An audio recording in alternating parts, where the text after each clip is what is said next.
नमस्कार, यीशु है, जय मसीह। भाइयों और बहनों, उद्धार का संदेश सिर्फ हमारे पास है और संसार के आज करोड़ों लोग उस उद्धार के संदेश से दूर हैं और सारे लोगों को हमें सुसमाचार सुनाना है।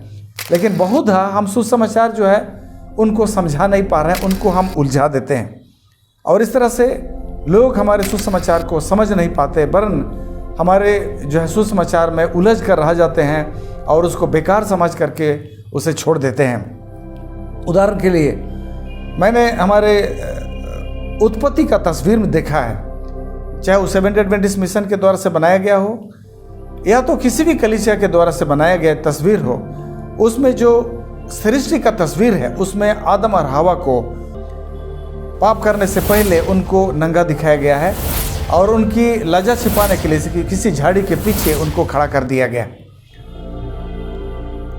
तो यह तस्वीर गलत बना है। सही बात तो ऐसा है कि परमेश्वर ने आदम और हवा को नंगा नहीं बनाया था, उनको जो है धार्मिकता का वस्त्र से सुसज्जित बनाया था। आज किसी भी स्वर्गदूत को नंगा हम नहीं पाते हैं, स्वर्गदूतगण भी सुंदर वस्त्र से सुसज्जित होते हैं और आदम और हवा भी उसी तरह से, जिस तरह से स्वर्गदूत अपने धार्मिकता का वस्त्र से सुसज्जित हैं, वैसे ही आदम और हवा भी धार्मिकता के वस्त्र से सुसज्जित थे।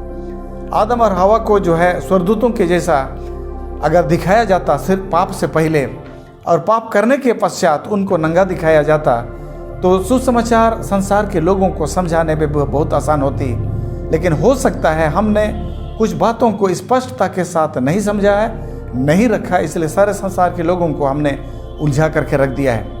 आज बड़े बड़े विद्वान जब उनको सृष्टि का कहानी आप बताएंगे तो विद्वान लोग कहते हैं कि ऐसा परमेश्वर की सेवा करने का क्या फ़ायदा जिसने मनुष्य को नंगा बनाया, जो मनुष्य को एक वस्त्र नहीं दे सकता, उनके लिए कुछ उपाय नहीं कर सकता, ऐसे परमेश्वर को सेवा करने का कोई फ़ायदा नहीं है। और लोगों को यह कहने का अवसर इसलिए मिल रहा है क्योंकि हमने लोगों को सुसमाचार में उलझा दिया है। हमारा समझ स्पष्ट नहीं होने के कारण, हमारा ज्ञान स्पष्ट नहीं होने के कारण से संसार के विद्वान लोगों को हम उलझा दिए हैं।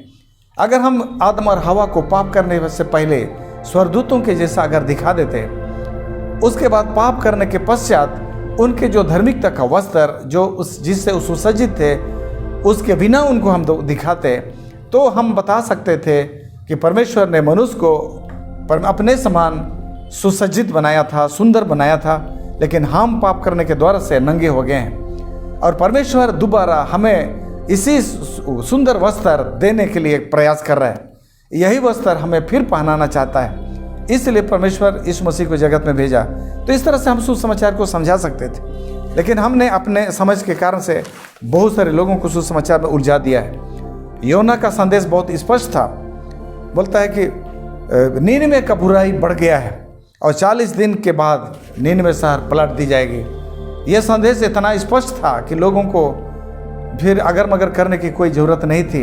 जब लोगों ने स्पष्ट संदेश सुना तो उन्होंने मन परिवर्तन किया।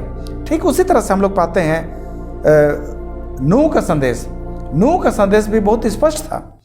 दूसरा पत्र 2:5 में हम लोग पाते हैं, जहाँ पर नूह को धर्म का प्रचारक कहा गया है। नूह एक प्रचारक था, लेकिन हम समझ सकते हैं कि नूह जो है उस समय पूरे दुनिया में अकेले घूम नहीं सकता था, लेकिन नूह का जो है सबसे बड़ा प्रचार करने का उसका जो तरीका था और वो था नाव बनाना। नूह लोगों को बता रहा था कि दुनिया पर बाढ़ आने वाली है, पृथ्वी पर बाढ़ आने वाली है, और नूह उसी के साथ साथ बड़ी मेहनत के साथ वो नाव बना रहा था। और यही उसका संदेश और उसका काम, ये दोनों में इतना तालमेल था कि लोग जो है पूरे सुसमाचार को कि नूह एक जहाज बना रहा है और नूह का कहना है कि इस पृथ्वी पर बाढ़ आने वाला है, ये बात जो है सारे पृथ्वी के मानव जाति तक चला गया और सारे संसार के लोगों ने इस बात को सुना कि एक व्यक्ति है, नूह नाम का एक व्यक्ति है जो नाव बना रहा है और उसका संदेश है कि पृथ्वी पर बाढ़ आने वाली है। तो ये संदेश बहुत स्पष्ट था और इसीलिए जो 120 साल, जैसा कि हम विश्वास करते हैं, 120 साल तक नूह सब जगह नहीं गया, लेकिन संदेश सब जगह गया। जिसने भी सुना कि नूह जहाज बना रहा है और उसका कहना है कि पृथ्वी पर बाढ़ आएगी। ये संदेश बड़ी तीव्रता के साथ संसार पर फैली और सारे लोगों ने सुसमाचार को सुन लिया। इसके पश्चात ही परमेश्वर इस पृथ्वी पर बाढ़ भेजा और सारा संसार नष्ट हो गया था। लेकिन हमारा संदेश जो है आज बहुत स्पष्ट नहीं है। जैसा कि अभी मैं आप लोगों को उदाहरण में बताया कि हमारा जो है आदम और हवा का जो परमेश्वर ने सृष्टि किया, पर अपने स्वरूप में सृष्टि किया, इस संदेश को संसार के सामने, बुद्धिमान लोगों के सामने हमने बड़ी विकृतता के साथ उसको पेश किया है और इसलिए संसार के लोगों को सुसमाचार को समझने में दिक्कत होती है। उसी तरह से हमारे बहुत सारे संदेश हैं बहुत स्पष्ट नहीं है और इसीलिए आज का वचन हबक्कूक का किताब उसका 2:2 में लिखा है, सारे बातों को स्पष्टता से बोली जाए, स्पष्टता से लिखी जाए, ताकि दौड़ते हुए व्यक्ति भी अगर उस बोर्ड को देखे तो साफ साफ उसको पहचान सके। आज हमारे संदेशों को बहुत साफ तरह से रखना बहुत ज़रूरी है। इस बात को हम समझा नहीं सकेंगे संसार को तो मेरा ख्याल से सुसमाचार को ज़्यादा लोग पसंद करेंगे और हमारा सुसमाचार ज़्यादा स्पष्ट होगा। परमेश्वर हम लोगों को आशीष दे ताकि हम अपने संदेश जो भी लोगों को से प्रचार करते हैं उसको साफ साफ संसार के सामने हम कहने सके। परमेश्वर आप सबों को आशीष दे।